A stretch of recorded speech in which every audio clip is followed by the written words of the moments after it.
Mobile काय landline पण आपल्या घरात नसायचे, पण तरी आयुष्य खूप छान होतं आणि व्यवस्थित कम्युनिकेशन व्हायचं. ते थोडं थोडं हळू समजायला लागलं की बाबा माझ्याकडे मोबाईल नाहीये एवढा काळ, मग विदाऊट मोबाईल मी काय करू शकतो.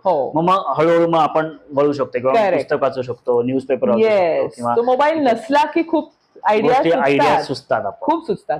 जर आपण आता तुला आठवत असेल, जर लहानपणी, आता तर जनरेटर आणि हे इन्व्हर्टर्स असतात, पूर्वी तुझ्या लहानपणी जेव्हा लाईट जायचे तेव्हा सगळी फॅमिली एकत्र येऊन मग आपण गप्पा गोष्टी भेंड्या खेळायचो, कितीतरी गंमत करायचो. कारण लाईट्स नसायचे तेव्हा काहीच करता यायचं. तसंच आहे ते.